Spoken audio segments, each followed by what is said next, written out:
is gravity? I have no idea. Okay, next question.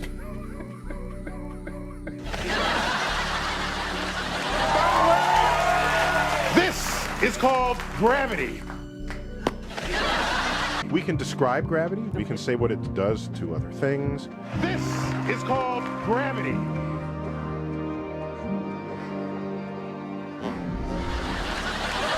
Neil, I gotta say, you're totally blowing my mind right now.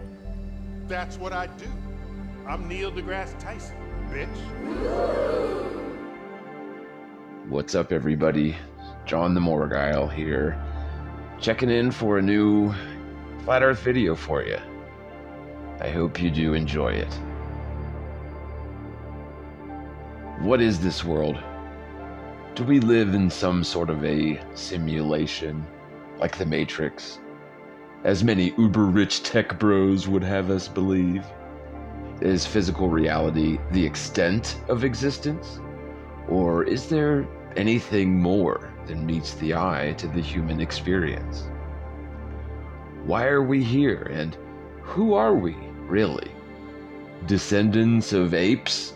Cousins of salamanders, and distantly related, but definitely related, to every plant that ever grew, from broccoli to psilocybin mushrooms, tobacco and sinsemilla. According to the absurd religion of scientism, the answer to all of those questions is a resounding yes. In fact, it's far more affirmative than a resounding yes, as any initiate into the dogma of scientism will judge you very harshly if you happen to question, or dare we say disagree with, or God forbid debunk, certain so-called scientific beliefs, such as the extremely important pillar of their absurd religion, and then also the other pillar of their absurd religion, where they say that we share a family tree with monkeys, electric eels, and romaine lettuce, organic carrots, tarantula spiders, vampire bats, humpback whales, bald eagles, lobsters, jellyfish, and broccoli, according to all the smartest people in the world like Bill Nye and Neil deGrasse Tyson and Don Pettit, the astronaut.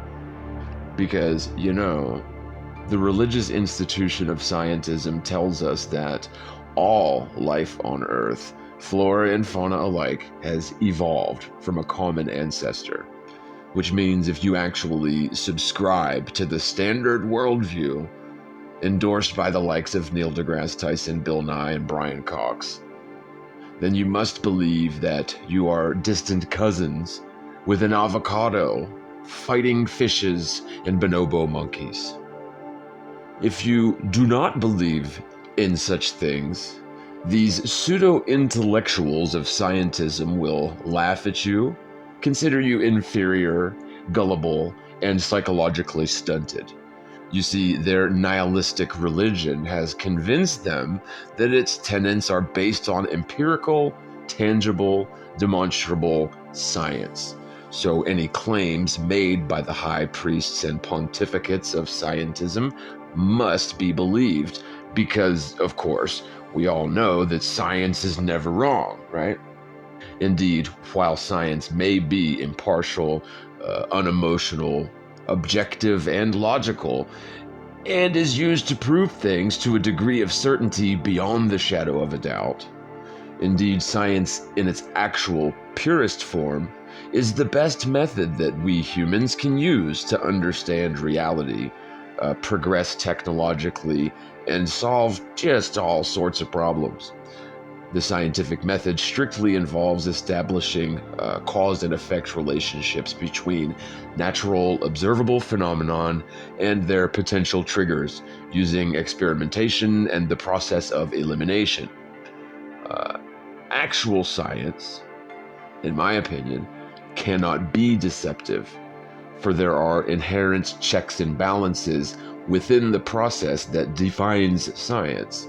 So unless the appearance or vernacular of science is being intentionally misused by some nefarious person for whatever motivation, science, in air quotes, can definitely be used to mislead people.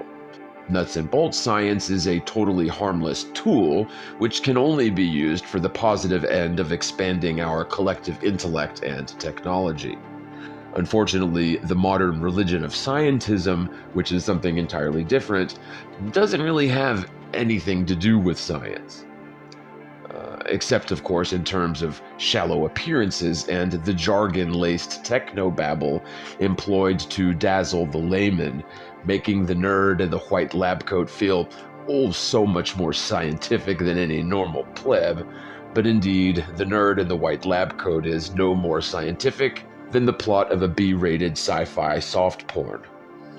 Instead, the extremely bizarre and easily disproved beliefs that are inseparable from the religion of scientism are founded upon pseudoscience, also known as anti-science, also known as theoretical physics.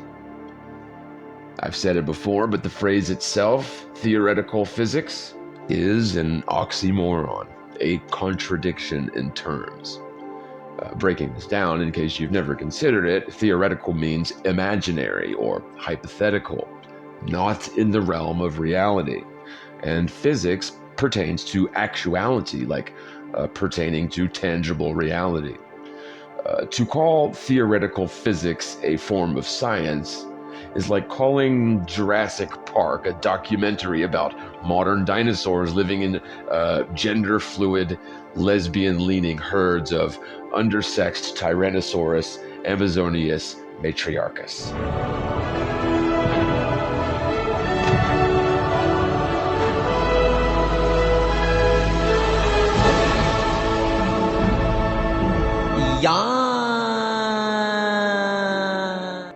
Science has always been our best method to objectively and logically make sense of the natural world in a systematic, impartial process. But when the scientific process gets hijacked by religious fanatics who identify themselves with the oxymoron theoretical physicists, then we have a problem. And that problem has a name, and that name is scientism. Not to be confused with Scientology or even the scientific method. Again, scientism is used to mislead people and manipulate the masses while hiding behind the stolen valor and credibility of actual science and technology. Indeed, it seems entirely plausible that certain sources of ancient information that was once considered superstitious for the average person was true. Perhaps this realm is under the control of our ancient adversary, that wildly old serpent called the devil. While such a concept might be difficult for a lot of Christians to consider, it would actually make a lot of sense across a variety of different contexts.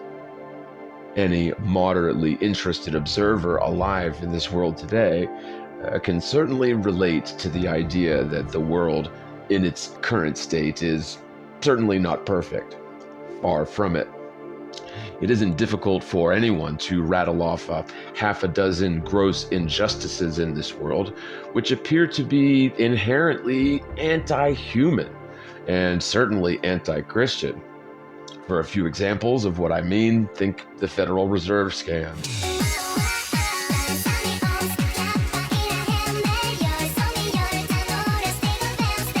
Prisons for profit, fluoride in the water of everybody, false flag attacks to ensure constant war for the sole purpose of profit for a handful of corporations, and a new plug on fresh sources of adrenochrome, I reckon, so like innocent children in a war zone. The educational system is another one, that's used to mislead and brainwash our children into subservient, spineless, illogical worshippers of the state. The brand of systemic evil foisted upon us, spanning generations by people who do not like human beings for whatever reason. While I personally do not subscribe to the belief that reptilian shapeshifters are running the government, they definitely run the media outlets and most mom-and-pop taco joints and Chinese buffets. Of course, I'm jesting, tongue-in-cheek, but I submit that atheists are some of the most devout religious fanatics in the world. Atheists blindly follow the dictates and decrees passed down through the ranks of so-called science, where the actual process that defines science is completely divorced from this new-aged, plastic spirit of the modern generation. All the while, the everlasting adversary, that old serpent, the devil, prowls the world as a hungry lion, seeking souls which he may devour. While the majority of people are totally convinced of the concept of a godless universe, this nebulous infinite void housing limitless planets and galaxies, where the entirety of human civilization is as insignificant as a single grain of sand on the beach, really, in the grand scheme of things. All the while, this is all an intricate, persistent deception, which can only be escaped when the person under the spell consciously decides to consider the possibility, if only for argument's sake, that they might have been deceived. While the majority of modern people live a life disconnected from God and truth, and somehow separate from the natural world, unconvinced of the concept of God or the devil, who sits poised in wait, perched upon the top tier of all the countless interlocking, monopolistic power structures of this world. We know the ones. Conjure up images of the Federal Reserve, fluoride, private prisons, medicine for profit, etc. All the neoconservative, neo-fascist fuckboys who have all benefited greatly at the expense of all us plebs. And unfortunately, the institution of science is yet another deceptive tool employed by the fallen angels, those incorporeal, immortal spirits who envy, loathe, and attack humans constantly, spiritually, using deceptive, manipulative tactics to lead us away from the path towards peace, prosperity, and ultimately a relationship with the Most High Creator, the Father of all things visible and invisible. Don't let them lead you astray any longer. That stuff about space and living stuck to the side of some spinning ball Earth, zipping along curvilinear paths faster than a bullet could ever dream of traveling, whilst hauling ass around the sun over 50 times faster than that. That nonsense is not science. It is intellectual masturbation and New Age theology, self-fellatio, which has been thoroughly and irrevocably debunked. The only reason the logically repulsive spinning ball Earth theory has managed to stick around for so long is due to the fact that everyone, for generations, has been convinced as little kids that the world was definitely not flat. And of all the things that our ass-backwards culture allows and even encourages or celebrates for our youth to ponder, so like the ancient alien theory, Slender Man, Bigfoot, 9/11 was an inside job, never forget Lahaina. Anyway, they chose Flat Earth, of all things, to brand as wrongthink in the educational system. This fact alone speaks volumes to not only the validity of this topic, but also to the extreme effect it has in terms of breaking the hypnotic programming. Indeed, they spent like an entire week of elementary school curriculum at some point describing just how stupid you had to be to question the spinning ball Earth, or, God forbid, actually consider the Earth as, flat and motionless. I honestly can't remember another topic during all my years in federal indoctrination camp or higher education where a certain topic was stigmatized and drummed into the curriculum as something silly, something debunked, wrongthink, as Flat Earth certainly was in school. If you sailed too far, they thought you'd fall off the edge of the Earth into space. Nobody thinks that, of course. It's a typical straw man coming from the logically stunted Camp de la Globe-Tard. To be clear, all of this is not to say that science, actual science, is used to deceive people. Again, it couldn't be by the very nature of the process that is science. Now, the religion of scientism, on the other hand, is definitely only used to deceive people, has been for generations. We know, for example, that even during the time when Samuel Rowbotham, the author of the groundbreaking book, Zetetic Astronomy, audiobook on a playlist here, put a card. The globe Earth deception was in full swing during Rowbotham's wonder years back in the early 1800s, and practically using all of the same flimsy bits and bobs of circumstantial evidence and pseudoscientific supposition deemed unquestionable axioms of science. Circumstantial evidence that is contorted and misconstrued into proof of the spinning ball. And you know the ones: the ships going over the horizon, Foucault pendulums, standard refraction, Coriolis effect, circumnavigation, etc., etc. All of these exclusive proofs of a ball that are just very flimsy. But Rowbotham grew up in America during the first half of the 1800s. So the globe Earth programming was definitely in full swing throughout that time period as well. And I often wonder exactly at what point did it become mandatory to convince all generations of small children into belief in Baal. I mean, belief in the spinning ball. It's highly probable that the rotund ruse was probably in place, at least in some form, for hundreds of years prior to Rowbotham. For when Rowbotham described the debunks to the proverbial house of cards that is the case for the globe, he was responding to claims that were definitely framed as being the, conventional wisdom. Those things that everyone knows, those things that everyone has known for generations, at least anyone worth their salt in academia. And as for the history, the first globes ever to be found or ever to be recorded of being produced and sold by historians and the like, hit the historical record at the very same year, or like the year after that Columbus sailed the oceans blue. So it was like 1492 or 1493.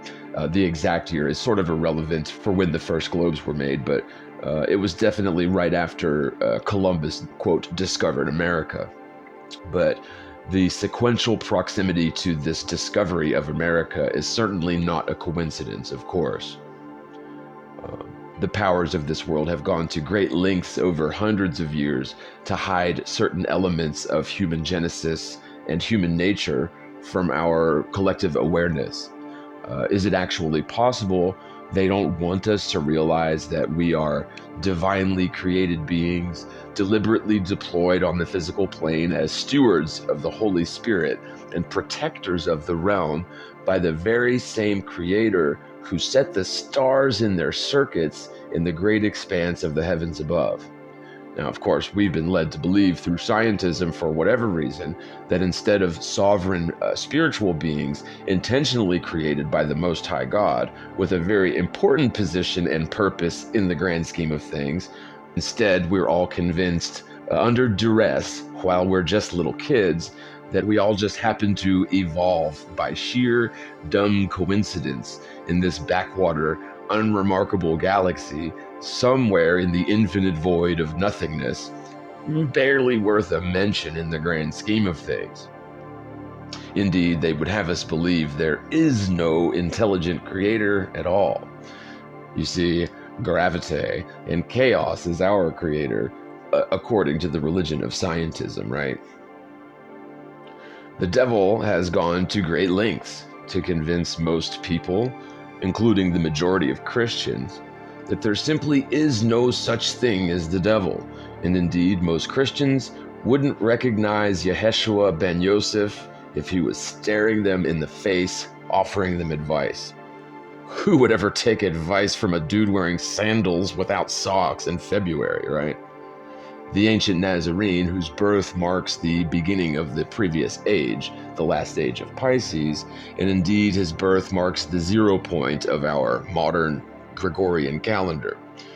Yeshua taught his friends and disciples that our true power is found in our faith, in our family, and most importantly, our direct connection to the Creator through prayer. And in fact, the Father dwells within each of his children and knows our needs before we ask, making the children of God, the Bene Elohim, the actual church, not some building crafted of bricks and lumber run by outwardly pious men donning funeral attire who ban women from even setting foot in the so-called holy places, as was the practice of all pagan and Kabbalistic sects prior to the Christian era. And let's not forget the whole Catholic priest stereotype, because so many Catholic priests were pedos, and the Vatican hierarchy covered it up and merely transferred them quietly to different countries sometimes. Stereotypes. Certainly not created in a vacuum, as they say. Anyway, Yeshua taught his friends and disciples to use their discernment and to prove all things to themselves, so as to let no man lead you astray. His lessons came in the form of sermons and parables, or like analogies, so as to engage the listener into actively participating in the lesson and arriving at their own conclusions, making them a partner in the lesson as opposed to a receptacle of factoids, right? This is a stark contrast indeed to the ecclesiastical dogma, which must be unquestioningly gobbled up and even interpreted in very specific ways set in stone, with the wrath of hellfire and eternal damnation for anyone who even questions the dogma, let alone disagrees with it. Yeshua's lessons, on the other hand, stick with the student because it forces you to use your discernment to apply a seemingly unrelated story to some other situation. And more than one interpretation can be derived from the same story, depending on the situation, depending on the eye of the beholder, right? He absolutely did not dole out prescribed factoids to be memorized and taken as gospel. Not even close. The entire Catholic hierarchy is the definition of anti-Christian. And, of course, Yeshua knew this would happen and even prophesied it many times in so-called Gnostic Gospels. Yeshua exposed the corruption in the government and the temples of his time. Prior to the days when Yeshua walked the earth, it was commonplace for a rich man to have several wives, up to like hundreds of wives, allegedly, in the case of Solomon. The ancient Hebrew who used sigil magic to bind demons and force them to build massive megalithic temple. It was commonplace for the same man with dozens or hundreds of wives to have dozens or hundreds of concubines too, side hustles, and then scores and scores of slaves, and the men would be castrated or eunuched, so as to ensure they wouldn't be a threat to the legacy or the side hustles of the rich man of this story. To say that this was outside of the designs of the Creator would definitely be an understatement. So the Hebrew temple was another one that banned women from even setting foot in the temple, not to mention the so-called Holy of Holies.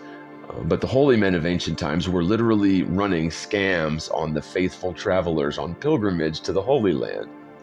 And, Yeshua exposed that, as well as other lies and corruption of the synagogue of Satan. And in modern times, we recognize marriage as being strictly between one man and one woman. And this is generally considered as being a Christian value. During his time, it was commonplace for women to be stoned in the street for mere accusations of infidelity, and women were considered as second-class citizens, or maybe even more like property, like a goat or something. A goat that can cook and bear children. So like just a regular goat. No, I'm kidding. It is definitely a Christian value to consider women as equal people to men. Obviously, men and women have their physical differences in case you didn't know.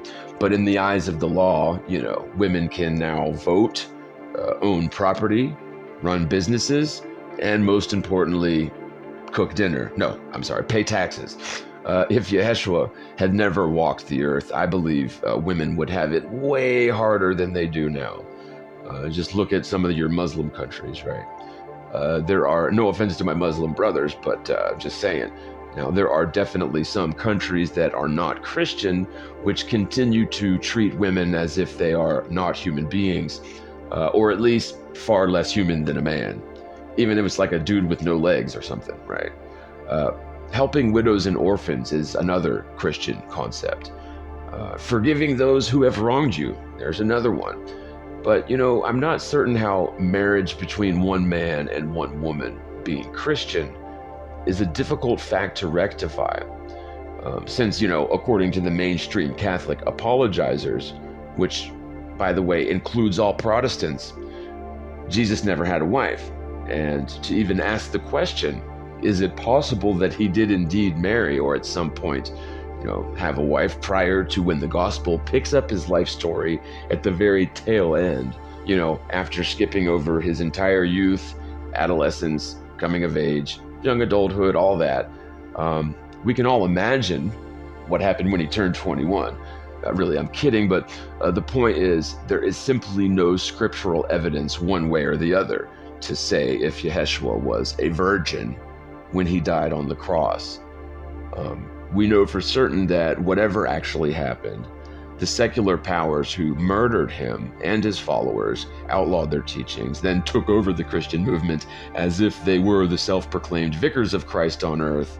Those are the ones who produced the book that we call the Christian gospel.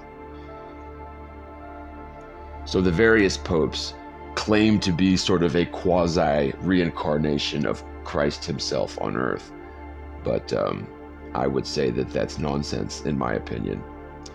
But I think it's safe to say that Yeshua and the early Christian movement in general probably don't get enough credit for ending the generational systems of injustice, bigotry, misogyny, slavery, etc., that had plagued this realm prior to Yeshua's ministry. I believe it was entirely a different world before the advent of Yeshua's walk. We certainly have a situation where, in the modern times, centuries, if not millennia of history has been covered over and altered by the most powerful interests in the world. The evidence for this stolen history, colloquially mudflood, is ubiquitous. It's everywhere, the world over. I often wonder exactly how far Yeshua's ministry went after the resurrection. The father of lies has placed our people into generations of immersive, persistent, and insidious deception with the sole purpose of erasing our collective faith in the Creator, severing our innate connection to Source, and pitting us against one another while he places his minions into more and more positions of consolidated power over this world. If you still believe your vote is going to potentially change anything, it's worth mentioning that the power structures above modern America simply won't allow any president to make all that much of a difference in the grand scheme of things, even if their intentions are perfectly altruistic, which could never seriously be considered as remotely plausible for any successful politician or TV celebrity or their chronically transgendered wives. While we're supposed to have been improving this realm and the future for our descendants, evil forces have been working around the clock to destroy what the Creator has done here, poison our bountiful natural inheritance, and enslave our souls perpetually over the course of thousands of generations, perhaps. And the vast majority of people just stand idly by and allow it. Not because they're evil or even lazy, but because they're deceived. My best advice to anyone is to be not deceived. You can be a lot of things in this world and get away with it relatively unscathed, but be not deceived and prove all things to yourself. We were specially endowed by our Creator in his own image, with the ability to logically reason. And our senses are amazing instruments indeed.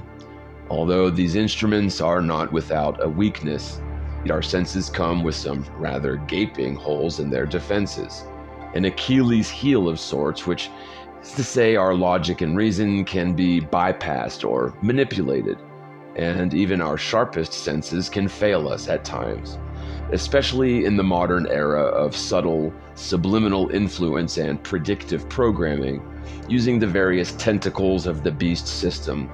Everything from the mass media outlets to the educational system, NASA and the likes of CERN, the beer, bread, and circus of arena sports, pro wrestling, and let's not forget the monetary system, riddled with sigil magic, specifically designed to siphon wealth from us and enslave our people, enriching the coffers for some private national banks and their anonymous reptilian shareholders. What could possibly go wrong, right? The secular world seems to go out of its way to discredit and disrespect Yeshua and Christians in general. Obviously, such blatant disrespect and constant bombardment is not tolerated by any other religion.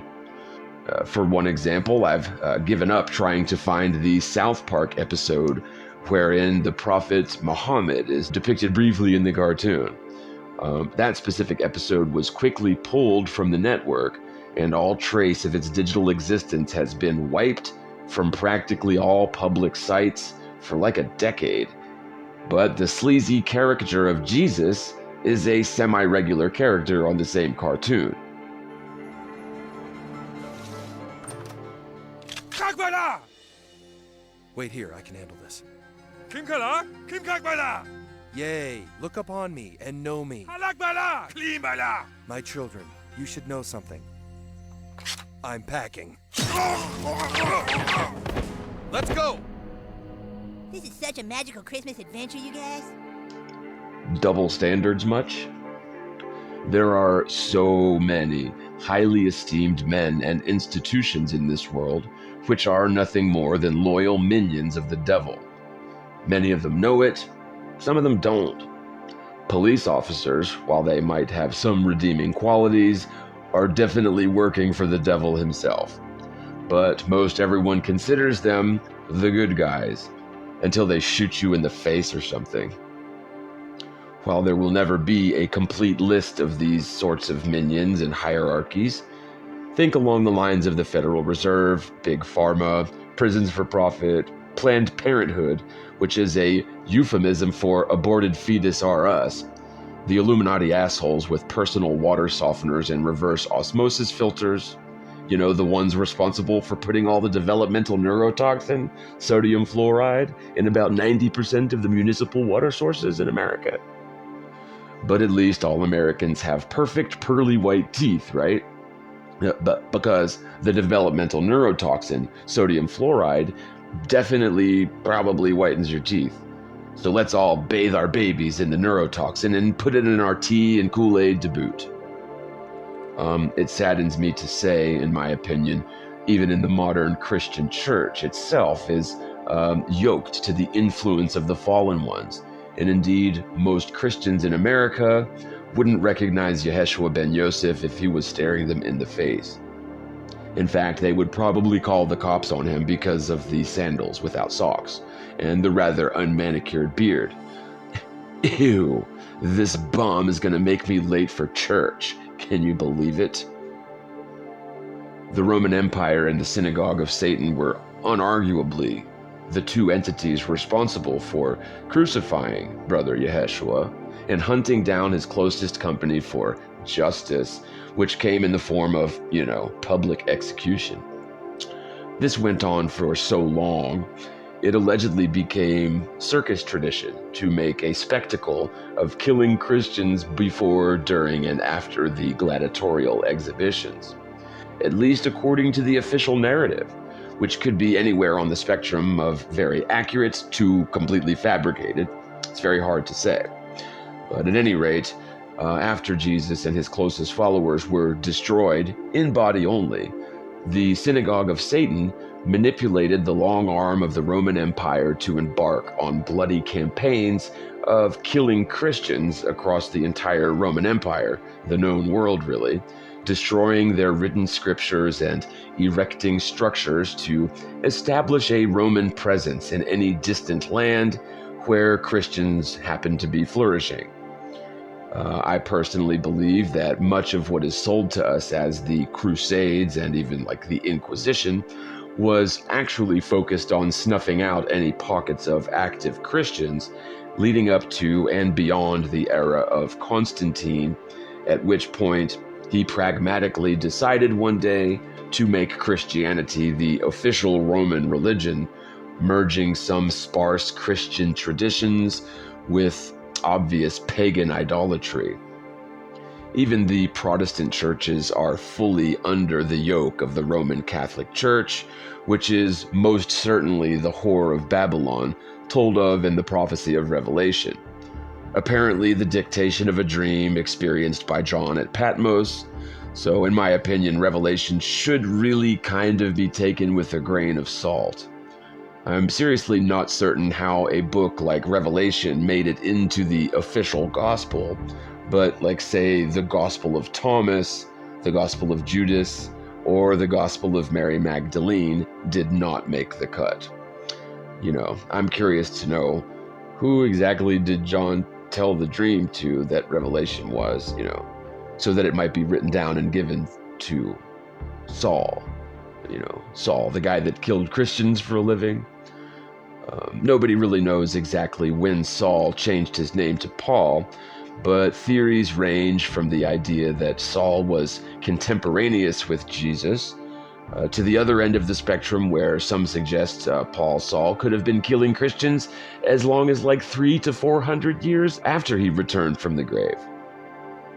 So for Saul to be responsible for at least half of the books in the New Testament, it's safe to say that this professional Christian hunter was also responsible for redacting and revising any information that didn't suit the interests of the synagogue of Satan and the pagan idolaters of the Roman Empire during the beginning of its downfall as a civilization.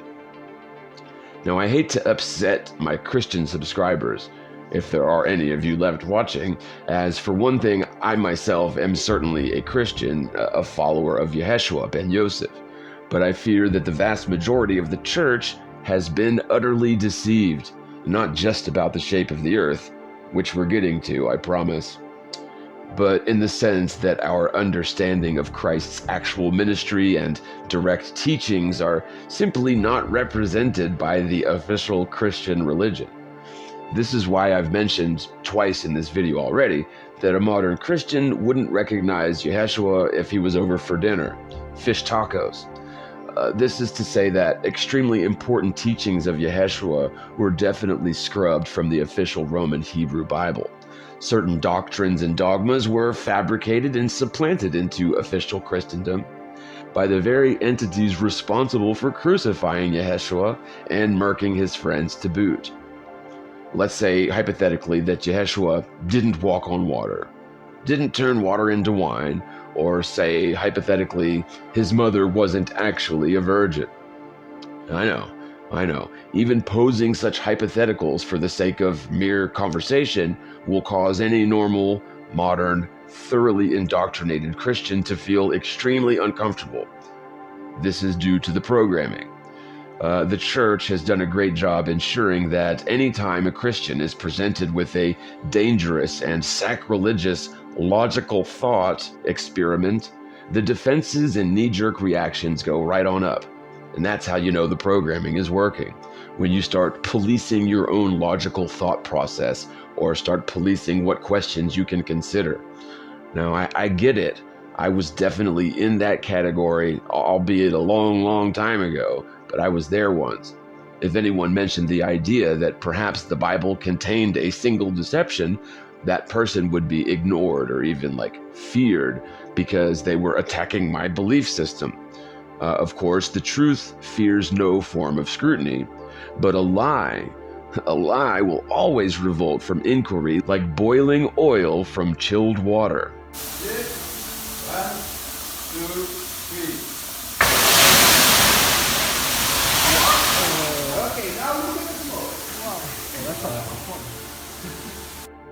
I believe that spiritual truth can only be found by seeking it diligently.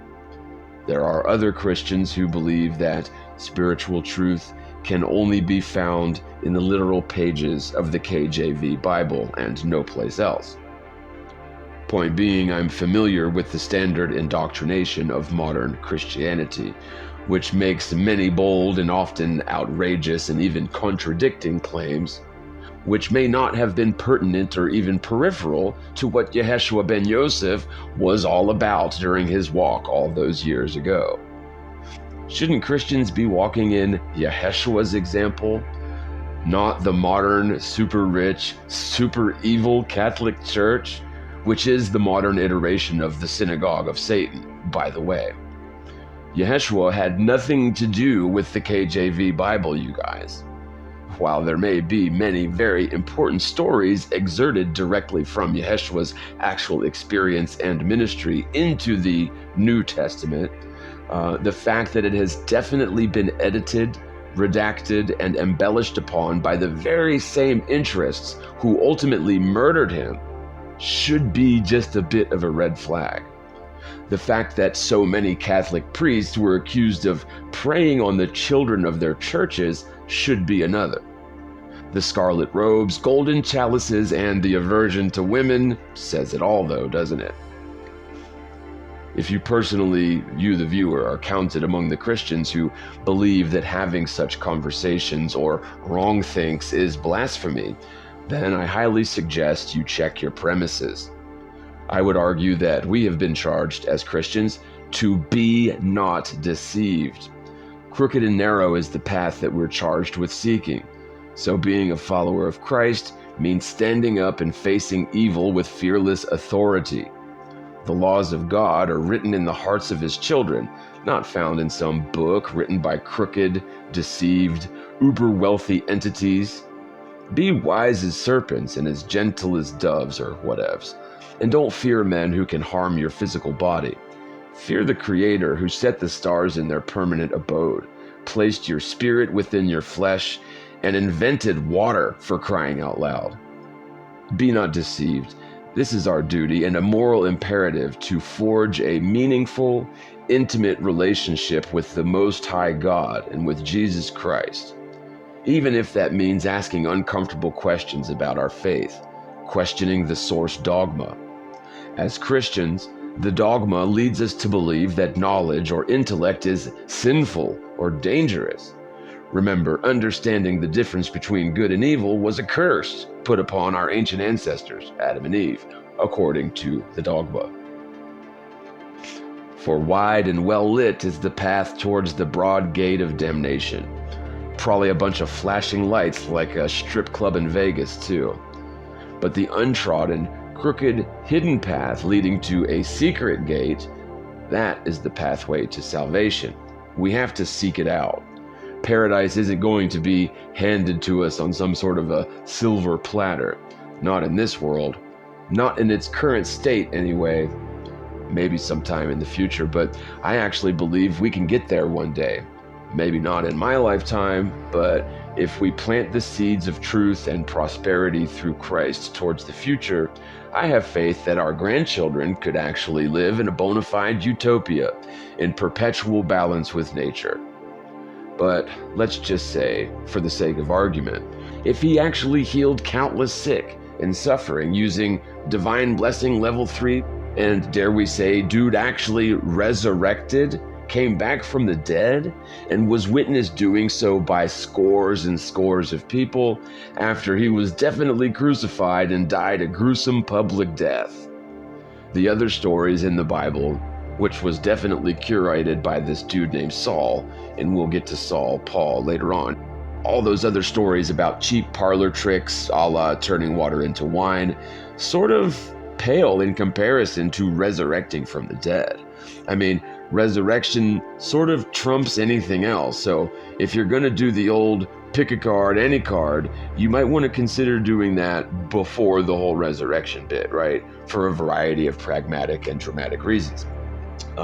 Let's face it, the majority of Jesus' life was completely omitted from the current official Bible. Only a handful of very specific writings approved by the Roman Empire under the auspices of the Roman Catholic Church have survived the purge that definitely happened to early Christians by the very same evil powers that killed Yeshua, the synagogue of Satan, of course. Now, don't get me wrong, I'm not saying one way or another that Christians are evil or stupid or something. Far from it. Deceived? Absolutely. Well-meaning? For the most part, I think so, yes. Most Christians mean well, but they are actually walking a path which Yeshua ben Yosef probably didn't walk.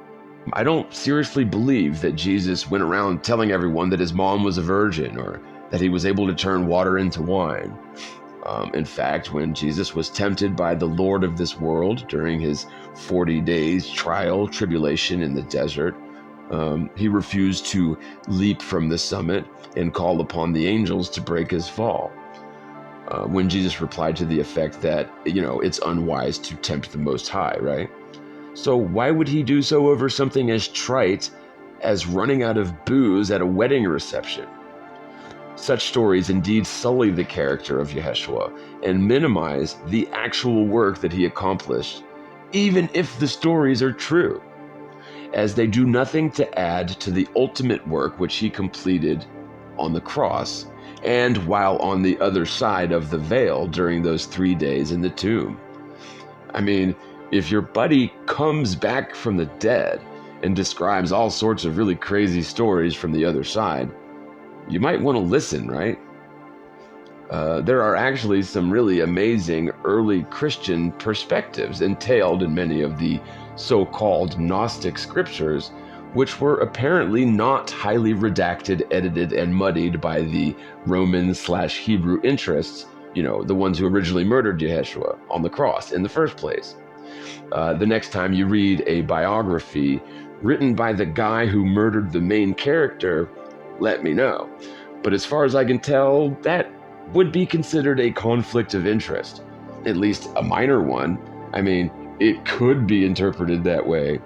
Maybe I'm wrong, though. Maybe it's common practice for murderers to write the biographies of their victims. For whatever it's worth, I actually believe that Yeshua was crucified and did resurrect after being slain, publicly and gruesomely, for several motives, primarily because he was exposing the lies and corruption in the temple, as well as the temple's collusion with the Roman Empire.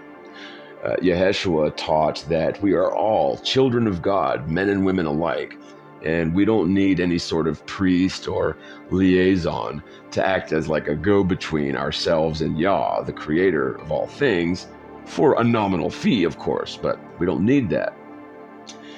You don't need multi-billion-dollar church buildings either. Yeshua's followers had faith in God the Creator and considered God the Father as the supreme authority over the land, as opposed to Caesar, and certainly not gravity. And I believe that after the crucifixion and resurrection, he did indeed communicate with scores of people who knew him during his life. The Roman Empire and Hebrew hierarchy went to extreme lengths to snuff out all Jesus's known associates and ultimately oversee the wholesale, systematic, state-sponsored genocide of the early Christians for hundreds of years. I'm not certain how a single man could pull off such a following, prior to TikTok anyways, especially considering the swift demise of his closest friends and associates. What form of miracles was Yeshua actually capable of to make such a ripple across time and across the world? The ancient Hebrews, and doubtless many of the pagans and various idolaters of those days, indulged in a practice called burnt offerings or sin offerings, where, according to this, in my opinion, archaic, barbaric, and cruel practice of intentionally slaughtering a perfectly innocent, beautiful animal in just a terrible manner, and then toss it into a bonfire. They believed that when they did this, that is, when they murdered this innocent goat or whatever, It would like somehow cover up all the sins that they might have committed since their last extreme example of animal cruelty. Sort of like the cremation of care ceremony made famous by the clandestine footage from Bohemian Grove, right? I am the spirit of this world, soon to be here in your presence, reverent and informative. I know nothing on this most important evening we share together, and we are united.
Some sort of voodoo blood magic ritual where the blood of some innocent, sweet little animal is brutally cut short for no reason because, you know, God the Creator really loves that shit, man. He does. Oh, yeah. He's just rubbing his nips whenever someone kills a goat and gets blood all over themselves. I'm kidding, of course.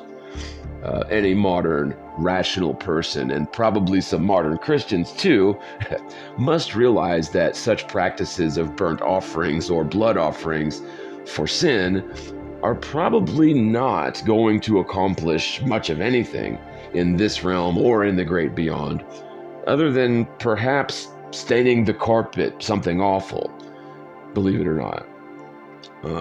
If we can agree, for the sake of argument, that there is indeed a singular, intelligent, beneficent God, an awesome and immaculate creator of all things, matter and spirit alike, visible and invisible, then can we not also agree that such an entity doesn't want us to kill any goats for any other reason than maybe like the goat was sick or in pain, or maybe if the goat was really good eating, and a family of people might survive because of the reluctant and respectful slaughter of the goat, so long as you ensure that it doesn't suffer.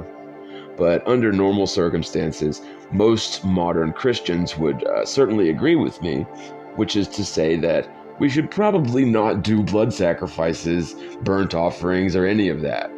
It's just too bizarre and too barbaric and pointless. It's just a big waste of time, energy, and perfectly good goat's blood. I mean, come on.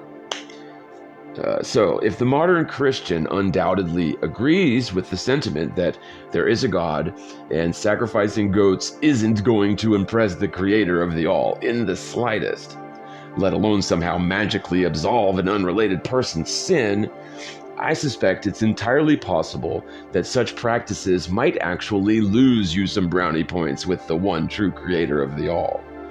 Then, if that's true, why do the very same Christians base their entire faith on such a barbaric, illogical, anti-Christian practice as burnt offerings? Because they do.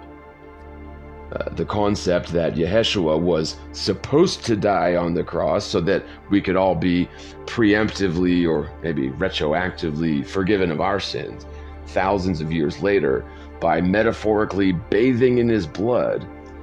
This is all, in my opinion, bizarre and most importantly, completely antithetical to Jesus's actual teachings or the practices of the early actual church.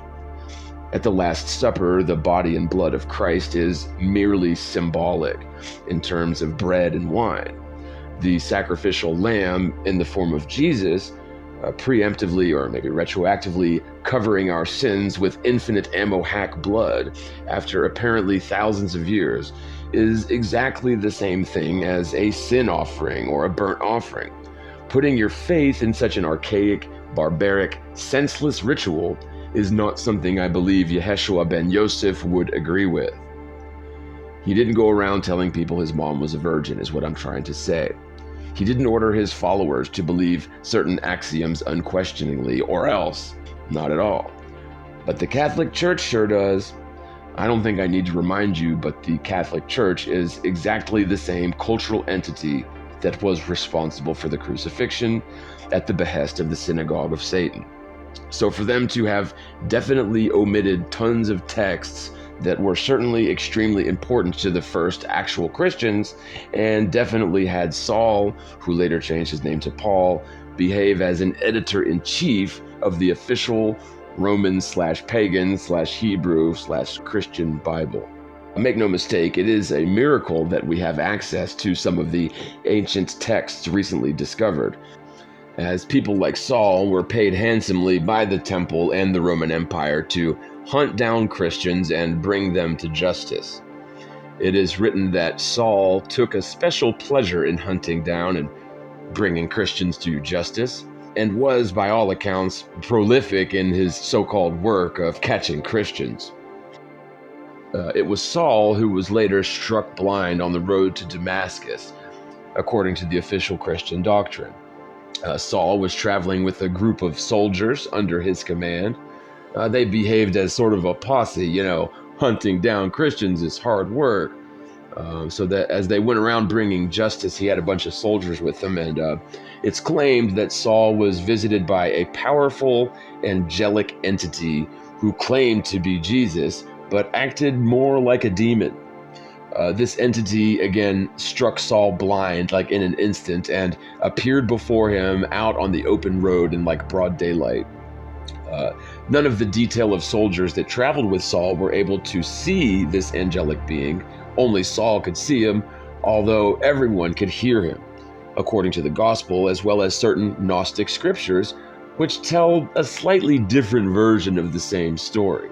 Basically, this entity claiming to be Christ physically and emotionally attacked Saul and ordered him to travel to the place where the fledgling Christian church was taking root, flourishing and enacting miracles of healing and spiritual wisdom of their own, following in the direct footsteps of Yeshua's worldly ministry, as well as his ministry post-resurrection.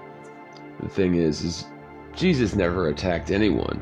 Even when armed soldiers were trying to kill him, he insisted on nonviolence, right? So for him to start attacking people after the resurrection just seems just a little bit out of character, is my point.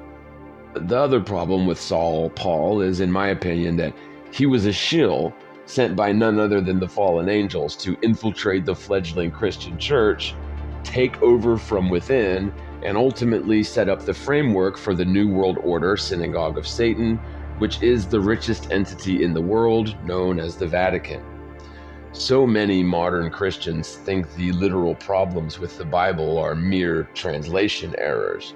Deliberate or otherwise makes no difference, and there are indeed many translation errors of both those sorts in the Bible, without question. My point is, the literal problems with the modern Bible begin long before the Roman Emperor Constantine, as it is my contention that Paul might have hit the scene as late as 300 or 400 years after the resurrection, although perhaps he was around closer to Jesus' time. Either way, it's definitely true that Paul never met Jesus, never knew him, never sat down and had a drink with him, never even heard one of his sermons. But we know that by the time Paul's story begins in the New Testament, there were already lucrative government contracts to haul in innocent Christians for essentially treason, according to Roman law that was manipulated by the synagogue of Satan to attack their political and spiritual enemies. That means that Paul apparently was not around until some point after the crucifixion. Remember, while Jesus may have had a few thousand followers at the time of the crucifixion, we'll say like maybe 10,000 people at the most that had followed him at least for some period of time. It's probably way less than 10,000, but when he was confirmed dead, placed in the tomb and mourned by his closest friends and family, no doubt was abandoned by many people who may have previously been moved by one or more of his sermons or teachings. Being brutally murdered in a state and temple-sanctioned execution normally doesn't improve one's following or political constituents, just saying. But then something happened.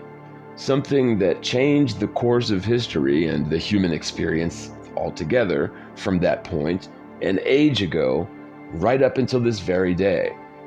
The sparse few devout followers of Christ probably didn't even call themselves Christian at this point, but the Roman Hebrew synagogue of Satan definitely called them heretics, blasphemers, and finally, Gnostics. But something happened to cause Yeshua's followers to explode onto the world stage in places near and far of various tongues. Now, how can a guy go from dead in a tomb to an overnight worldwide sensation? Like a rock star, if you will, prior to the point when there was anything like a Stratocaster or even a distortion pedal. One could argue that the people who believed he resurrected were mistaken or lying. Remember, we're talking about heretics and blasphemers and Gnostics, according to the official authority on Christianity. Let's not forget, the Vatican is Rome, who outwardly traded in their gladiuses and shields, long swords for golden chalices, selling absolution and cashing in on the well-meaning, generous nature of your average Christian. Of course, your average Christian is probably a decent person who tries to do the right thing. Sure, there are plenty of people who claim to be Christian but don't really believe the gospel and only participate in the religion for the social credit or because they were raised to do so and they just sort of go through the motions. But I do believe that the majority of Christians are faithful, innocent, and beloved by the Most High. The problem is, the entire religious structure of Christianity is run from the top down by spiritual wickedness in high places. And the one connection we're told is the unblemished Word of God happens to be a tool for deception, in my opinion, in a sense that it is not the truth. I've used this analogy before, but to explain how the truth is both invincible and yet also extremely fragile by the same token. If you have a glass of pure water, and we'll say that pure water represents the truth, and then place a single drop of cyanide into that glass of water. That cyanide would represent some deception, whether a lie or just a convenient omission. But that glass of water is no longer a glass of pure water, but it is just a glass of rat poison. Similarly, if a text or a story tells the truth, but even a single deception or lie, again, if only by omission, then that story is no longer the truth and is simply a deception. I've long struggled with my faith due to certain contradictions and inconsistencies found in the official doctrines and dogmas of Christianity. Now, I don't believe this is because God has made a mistake, but because men are manipulative and prone to folly. The Roman Catholic Church is responsible for some of the worst atrocities in history. And those are just the ones we know about in modern times. I can only imagine. The history books have been extremely kind to the Roman Empire, of course, which has, newsflash, survived and thrived right up into this very day. While the cities and royal legacies in Rome may have publicly fallen, the bloodlines, interests, and wealth, and that unforgettable spiritual wickedness on high we just mentioned, is very much alive and well.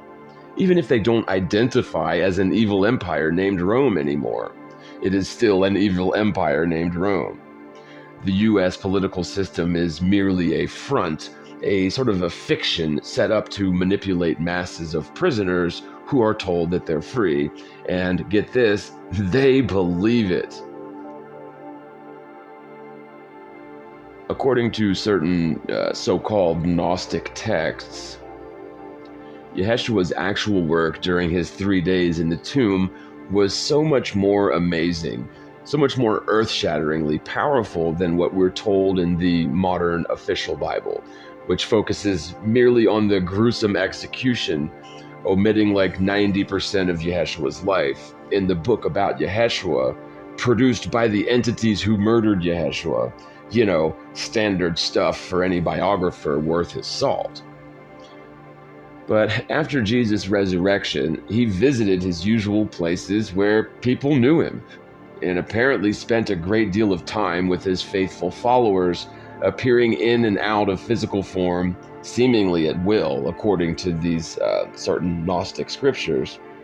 Sometimes he appeared as radiantly light, and sometimes appeared as like a child, if you believe these ancient accounts found in texts like the Nag Hammadi library.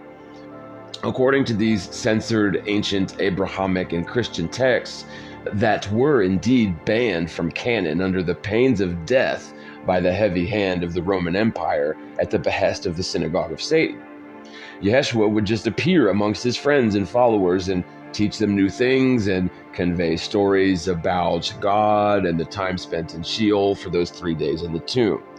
Now, it's probably worth stating that the phrase time spent or 3 days are open to interpretation or debate, for by all accounts and from personal experience, time operates quite differently in the spirit realm, or perhaps better stated, time is of no consequence in the spirit realm.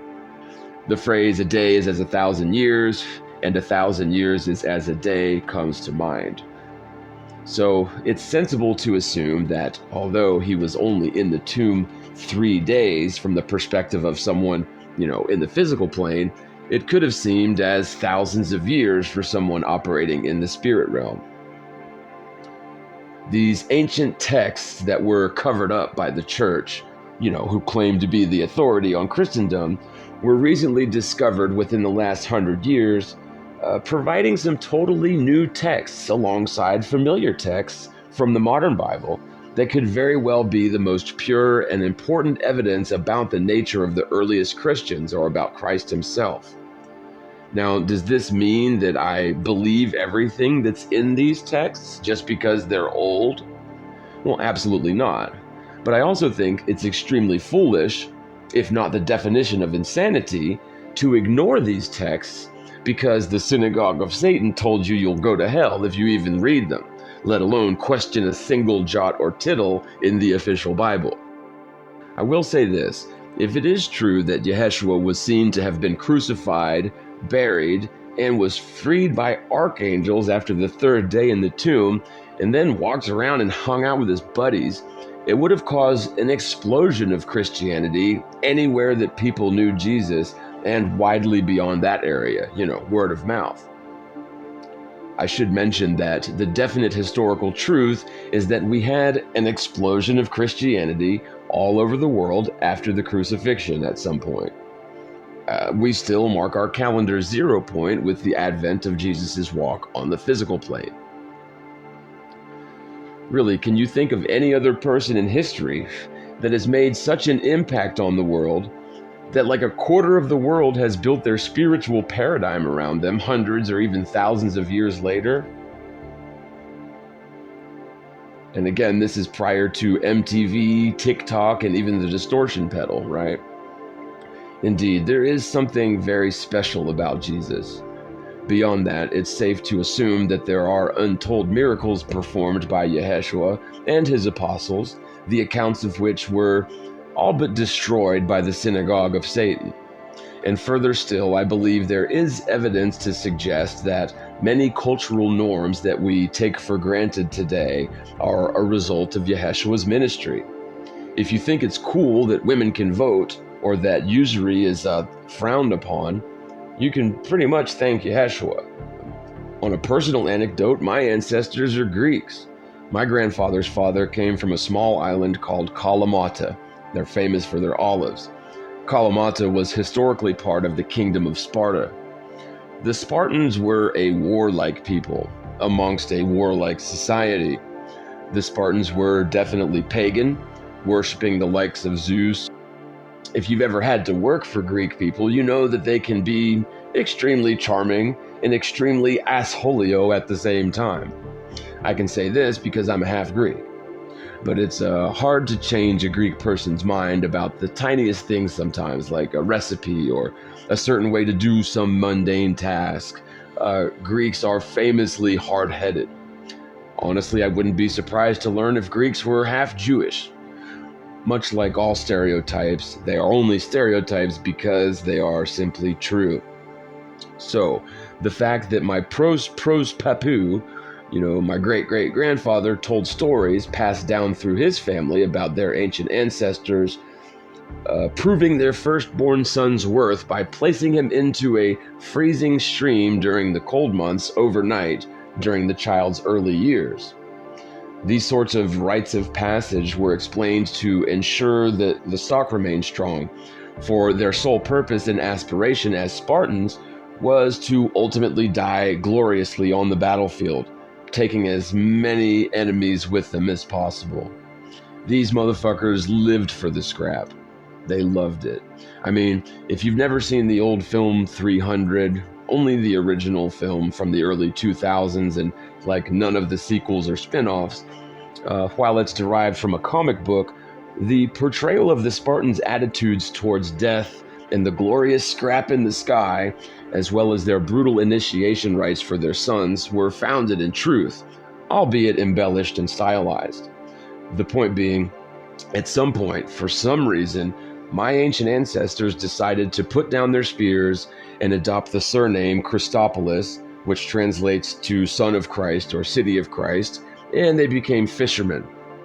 Really, what sort of miracles must those stubborn old Greeks have witnessed that would cause them to literally change the course of their personal lives and cultural norms 180 degrees practically overnight?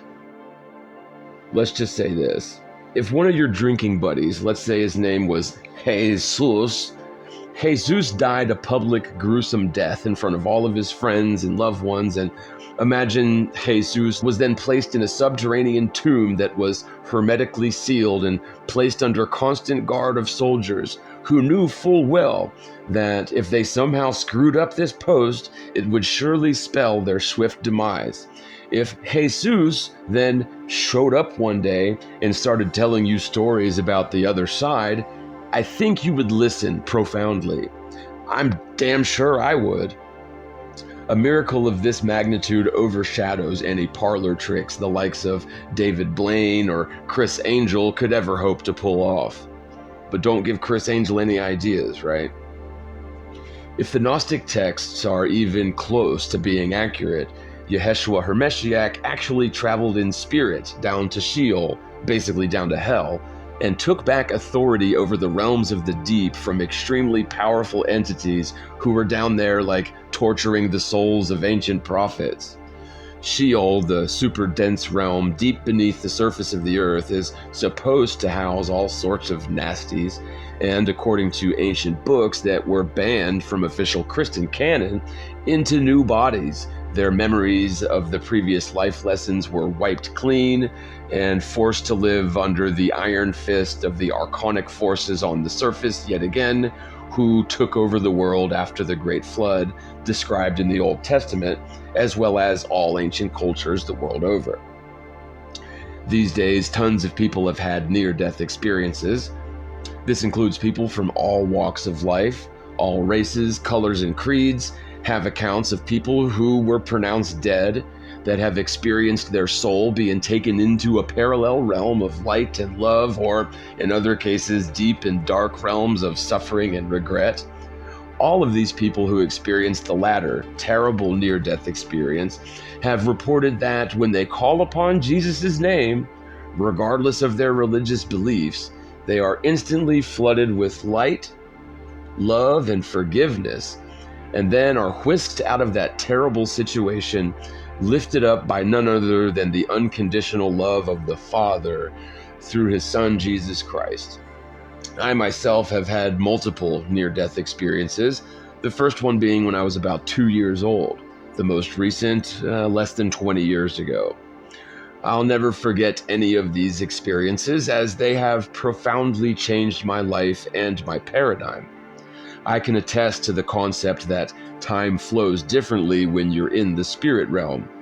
Our spirit is a separate entity from our flesh, and in fact, the natural state of the spirit is to be not bound within the confines of the body, I would argue. If we liken our spirit to a bottle of water floating in the ocean, when you leave your body and return to the source, it's like the plastic bottle holding the water of your spirit just vanishes, allowing your spirit to simply flow and return to source, becoming one with the infinite love and intelligence that created all things, visible and invisible. It's not like when the body dies, the spirit then flies off into space to go to heaven, or possibly the slightly warmer place, depending on the individual.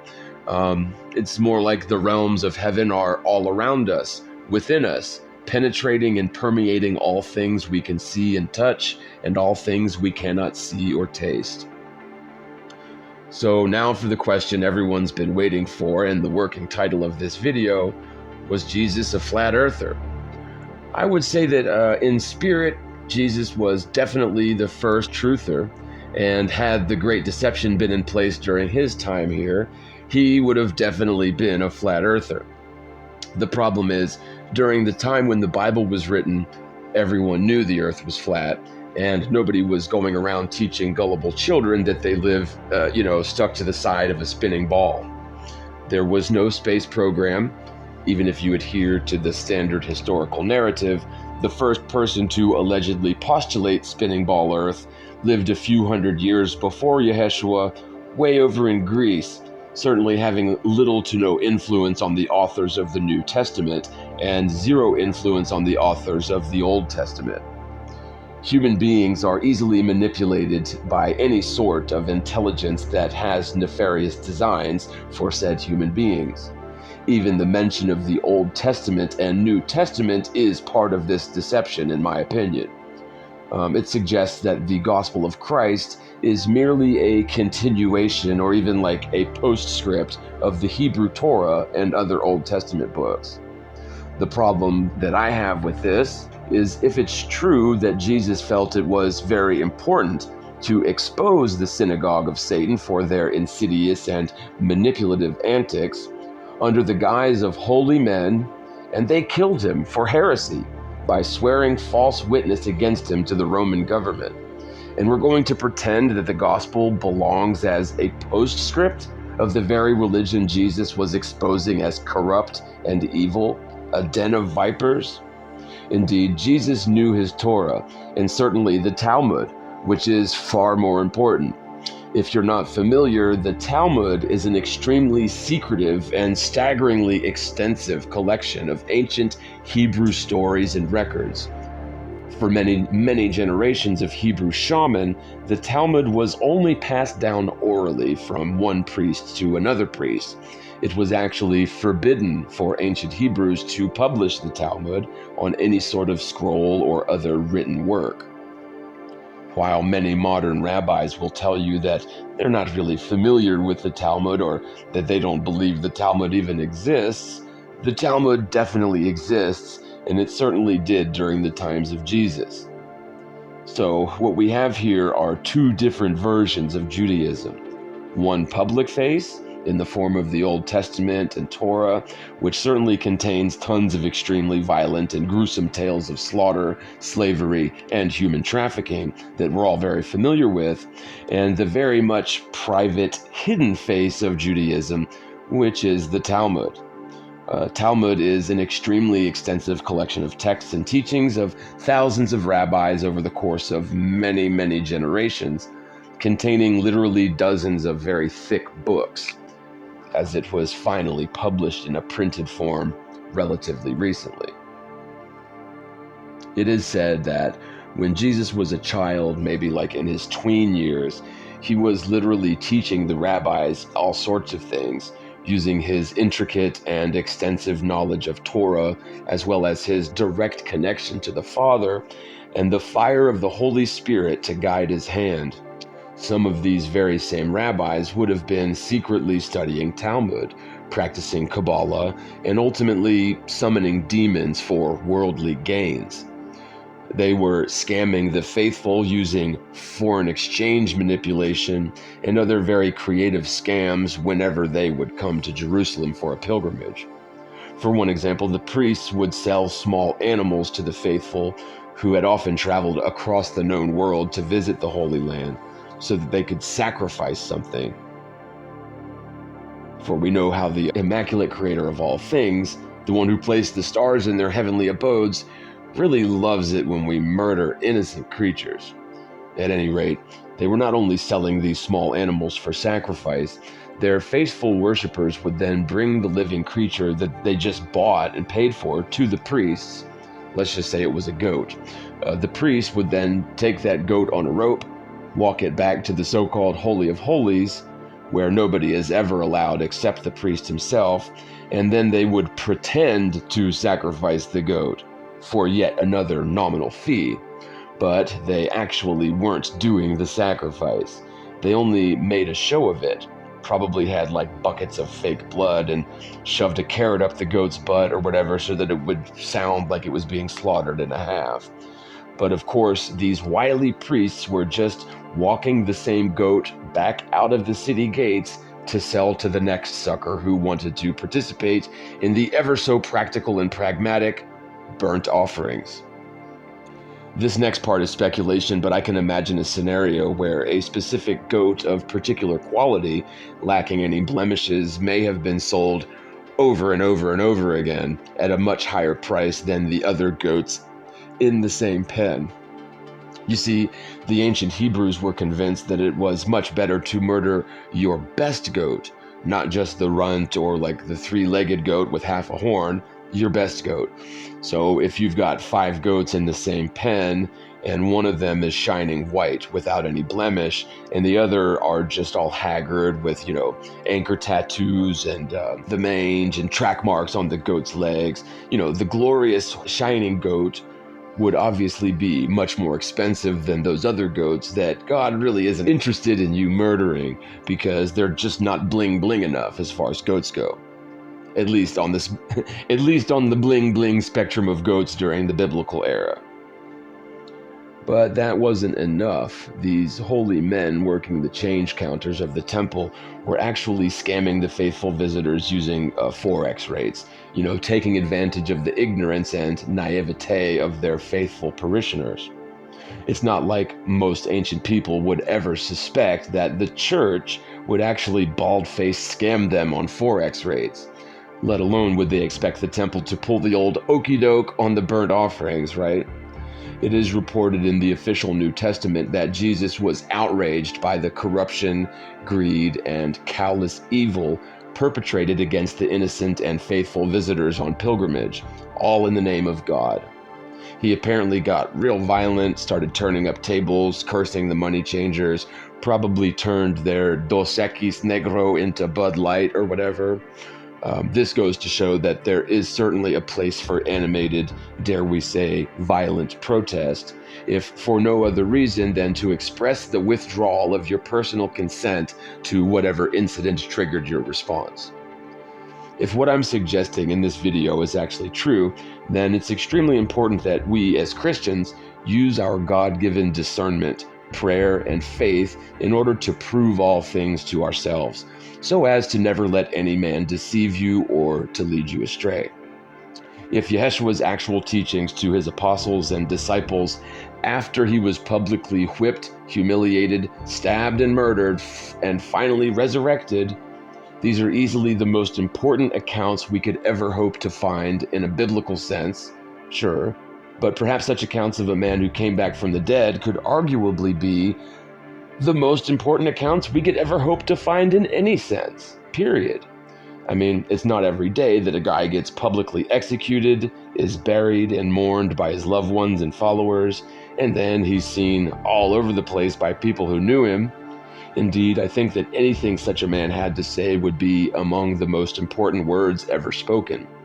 It is a shame that our modern culture has gone so far down the road to believe that Jesus didn't even exist, let alone perform miracles, not to mention plant the cultural seeds to change the world in so many ways we don't fully realize or give him credit for to this day. I can't imagine what this world would possibly be like if Yeshua never existed. One thing's for certain, we can only get closer to the truth by asking questions, which are oftentimes uncomfortable. But if we have yoked ourselves to a belief system that happens to be a deception, then it's imperative that we recognize the deception, correct our misunderstanding, and try to help our friends and loved ones towards the truth, if at all possible. Anytime we may have been mistaken or misled about something, it's an uncomfortable process. Coming to terms with our faults, admitting we were wrong, and correcting the mistake. It's not always warm and fuzzy, but it's still necessary. The first part of any solution is obviously recognizing that you have a problem. If you don't realize you have a problem, then you're not going to spend much energy coming up with a plan to solve that problem, let alone execute such a plan, right? When we were all very young, a state-sponsored, systematic assault on our minds, bodies, and souls was launched against us all by none other than the infamous spiritual wickedness in high places. Again, this multi-pronged, complex, and insidious, and yes, ingenious assault on the human race is so persuasive, persistent, powerful, pervasive, and perpetual that it is difficult to imagine a scenario where the forces of good can possibly prevail against such odds. For who can do war against this beast? But there is a weak spot, a chink in the armor, an Achilles heel, if you will. The multimedia assault on the human race, managed by the fallen ones and their minions, includes all sorts of spiritual assaults. The music industry is run by witches, Satanists, and despots who cast spells and summon demons over the master copies of any new album being pressed. Hollywood is so corrupt and filled with deviants of all sorts, no further qualification is necessary for anyone who watches this video up to this point. That's for damn sure. There are people living in mansions getting rich off their investments in private prisons, which lock up decent people in cages, sometimes for crimes as detrimental to society as possessing the wrong kind of salad. Our educational system is designed to stunt the intellectual development of our children and turn them into mindless automatons and parrots of information memorized, recalled, and regurgitated for the test. Our legal system is set up so as to allow poor people to suffer in prison and ruin their lives and the lives of their families for so-called crimes so petty they're not even worth mentioning, while rich people who happen to be the definition of evil villains and pedos get off scot-free for serious crimes against man and God, land and country, just because their lawyer goes and plays golf with the judge on the weekend. Is that really justice? Murder of an unborn child is perfectly legal, but punching a police dog that's biting you on the ass is a felony. I'm a convicted felon because I was found to have a single pill in my pocket one day without a prescription, so that puts me up there with bank robbers, mass murders, and even cutting that little tag off of the bottom of a mattress that says "do not remove under penalty of law." Anyway, that felony charge I got had me spend Christmas and New Year's in jail a few years ago and subsequently ruined my life for many years thereafter. If anyone actually thinks the state of our world is on course for any future other than being totally screwed, burying headlong towards a cliff, and nobody bothered to install brakes, they're either delusional or just not paying attention. But there is, as I mentioned, a linchpin to this whole great deception and accompanying beast system, that is to say, flat Earth. You see, once a person takes the time to consider flat Earth as merely a potentiality, a hypothetical possibility, that person will quickly realize just how perfectly sensible the concept is, while their lifelong belief in a spinning globe Earth is entirely unbelievable, illogical, impossible, and dare we say absurd, nonsensical even. But it is not for a lack of proof or actuality that the flat Earth movement suffers. No, indeed, it is for the average person's reactive and persistent refusal to even consider the possibility, even if for the sake of argument, if only for a second. Once a person realizes this admittedly unexpected truth, The world is in fact definitely flat and stationary, beyond the shadow of any doubt. It is a unique vector of attack against this great deception and the beast system. The truth will set you free. You see, there are indeed many wild conspiracy theories ranging in severity, strangeness, and detriment to the world and our modern culture.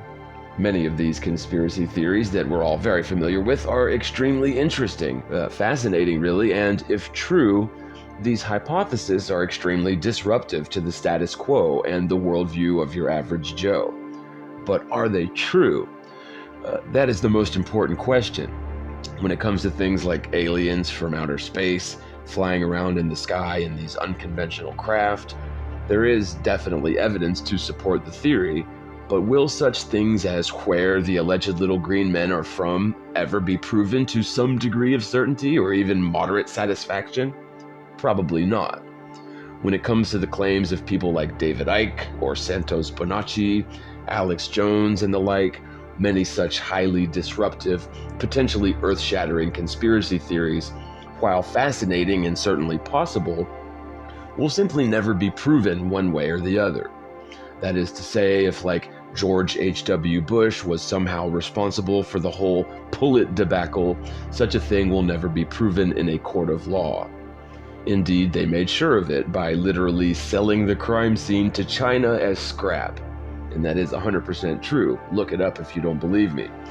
The point being, even though any rational, casual observer of that event should be able to determine that the official story endorsed by the federal government is abject nonsense and totally unbelievable. But nobody will ever prove what actually happened, so it will remain a mere theory in perpetuity, forever. Unless, of course, the federal government has a change of heart one day and decides to quit being the devil incarnate. But I'm not holding my breath on that.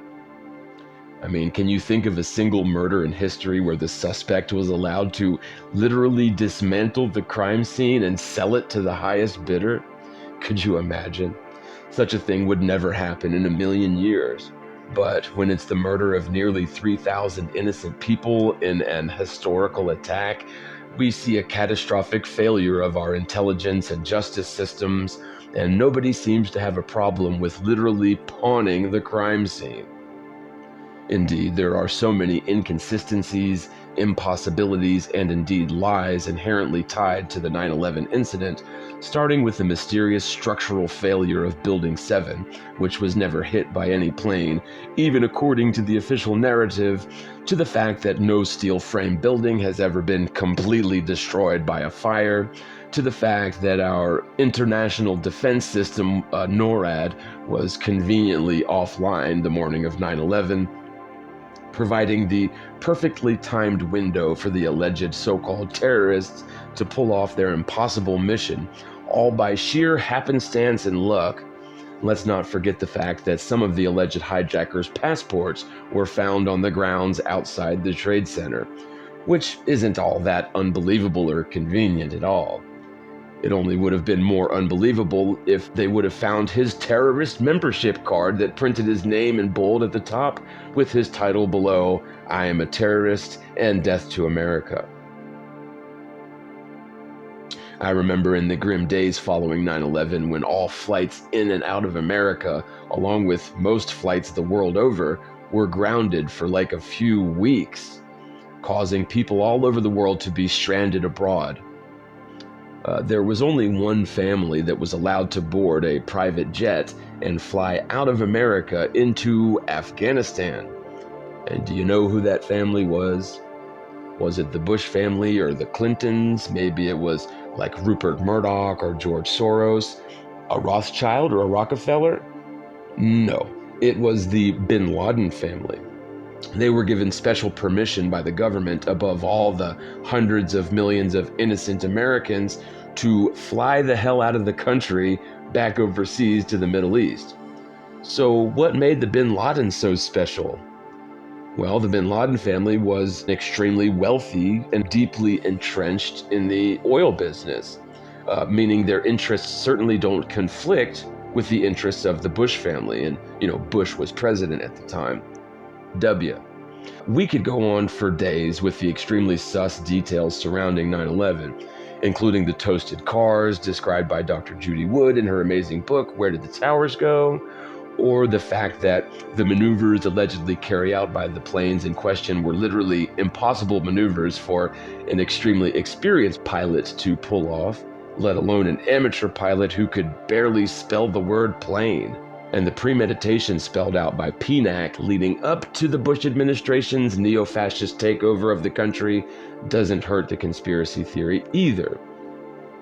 But the problem with 9/11 and other such widely discussed conspiracy theories is that the truth will never be proven to any degree of certainty or satisfaction. I mean, we know the official narrative is obvious nonsense, but the truth, in all its sordid details, will almost certainly never come to light. Obviously, the neocons comprising PNAC got their wish. They got their catalyzing event to catapult America into the 21st century as the premier, supreme, incontestable world superpower by enacting a false flag on their own people in order to manufacture the public consent necessary to launch us into a perpetual war against the abstract, intangible concept of terror.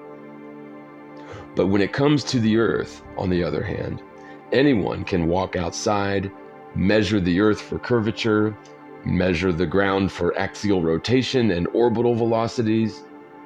The only thing preventing an average person from coming to terms with this amazing and life-changing truth is their own belief systems and their own inability to consider the truth as a mere potentiality. The only thing preventing them is their own deception. Be not deceived, my friends. I hope you've enjoyed this video. I appreciate you sticking around to the end.